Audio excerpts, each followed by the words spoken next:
This is the one Odio Focus A6 over-ear hybrid ANC headphone. That's a lot to say in one breath. They retail for $112 US. They're feature-packed and they sound pretty good. On their site, they say that these have 48 decibel noise cancellation.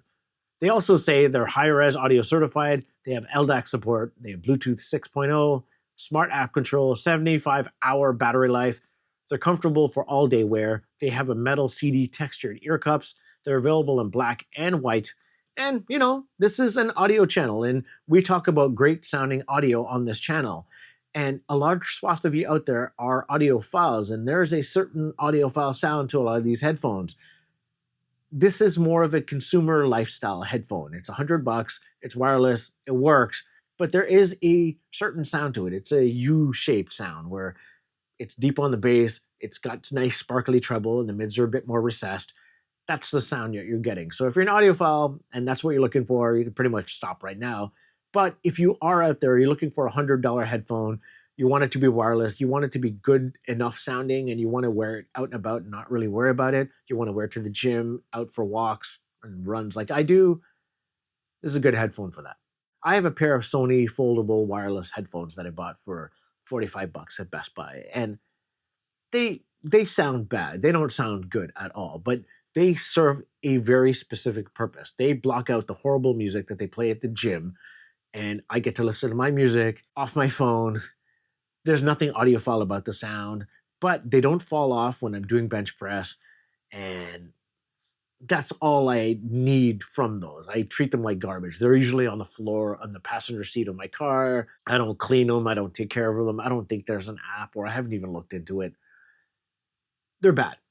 These headphones cost twice what the Sonys do, and they sound night and day better. First and foremost, they actually do block out the outside environment, even with the ANC off. And I wear them to the gym when I'm lying down doing bench press. They don't fall off. I do have to just tilt the headband a little bit forward to make sure they don't fall off, but they don't undo and fall off the bench like my Cambridge Melomanias do.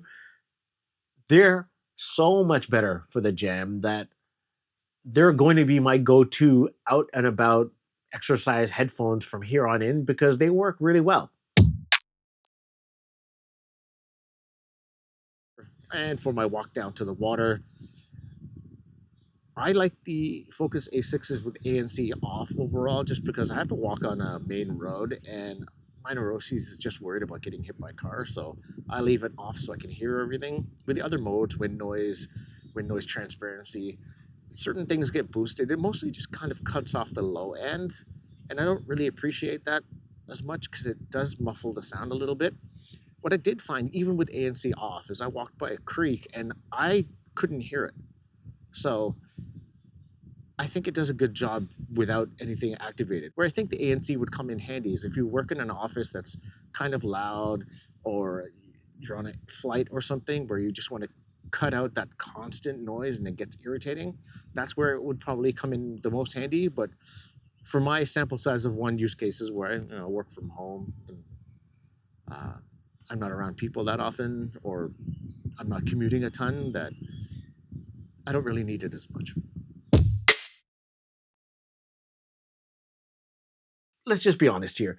There are a lot of wireless headphones out there currently. And in the budget end of things, there are a ton of wireless headphones out there as well.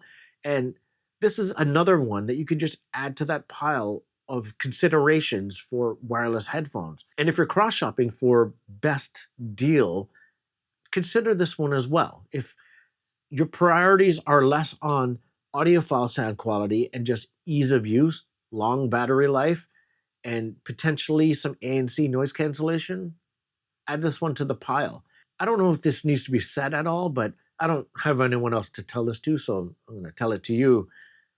I discovered all of my music on a cheap 80s Kmart boombox, and I never once thought that, hey, my music sounded bad. And if it's truly just about the music to you, a budget-conscious pair of headphones won't deter you from discovering new music. And if you're looking for headphones on a budget, or if you're just looking for a beater pair of headphones that makes your music sound good, but then also has features that are more creature comforts for everyday life, instant connectivity, long battery life.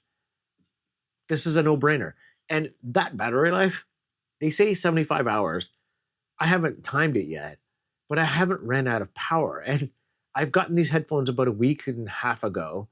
I haven't charged them yet, and they've just never ran out of power. And I've been using them for about 2 hours a day. Usually, I go out for my walk, and my walk is about 6 kilometers there and back. It takes me about hour 45, sometimes hour and a half, depending on my speed. And not running out of power. I go to the gym a couple days a week. I go climbing sometimes. I never ran out of juice on these headphones. So that battery life is for real. Now, when it comes to the EQs on this headphone in the app, you fire up the app, you scroll past the ANC modes, you see equalizer there. And it's grayed out initially, and I haven't been able to replicate it yet. But as soon as you activate it, it defaults to bass mode. And that seems to be the default sound profile. And again, it's U-shaped. It's a bit of a boosted bass, boosted highs, recessed mids. And it sounds okay, but there's no way that I figured out to just turn it off and just have a default sound mode. I can't do it. Pop mode sounds like you just took the EQ and then boosted everything in the mids on a wide bell curve. It sounds bad to me. It sounds like that's the frequency you need to duck when you're mixing down audio. And then super bass mode is if you hate your music. It's just massive bass. I think everything under like 100 hertz is just turned up, and then everything else is just ducked back. It sounds bad. I guess maybe if you like modern hip hop where it's all bass and those short sustained crappy trappy drums, then maybe this sounds good to you. But yeah, I don't like it. And then the custom modes, they all seem to have their own sound characteristic, but the levels are super low. And I've tried just boosting them all to get them close to what the normal bass mode sounds like, and I can't. And I wish there was a way to just duck the bass in the normal bass mode, because it is a little bit too boosted and it does sort of detract from my overall listening and does honestly get a little bit tiresome. Like, I wish there was a way to just knock that back a bit to make it sound better. Maybe they'll update the app and there's just a way to do that. I don't think that'll be too bad of a thing to do. Just take your normal bass mode, duck the bass by like 2 or 3 decibels, maybe 4, and I think it'll sound better overall. And that all leads me to the high resness of this headphone, where because of the default sound profile of these headphones, the high res certification doesn't really matter as much, because you're not really, to me anyway, you're not really getting it. It's too boosted overall to sound high res or to enjoy all of that high res detail of a more flat, more neutral headphone. And I guess to that end, it's on one Odio to just fix that sound profile, the bass one, so you can enjoy your high res music if you wanted to, if this is truly capable of delivering that. Overall, there's not much to say that I haven't said already. This is a great budget-conscious headphone. And if you're looking for a headphone that is wireless, has long battery life, a bunch of ANC modes, some sound profile modes, is high-res, I think, consider this one. It's a great headphone to take on your commute and not worry about, take to the gym, run out and about with it. I might actually consider gifting this to my son so he can play Minecraft on his iPad and just enjoy himself. Thanks for watching.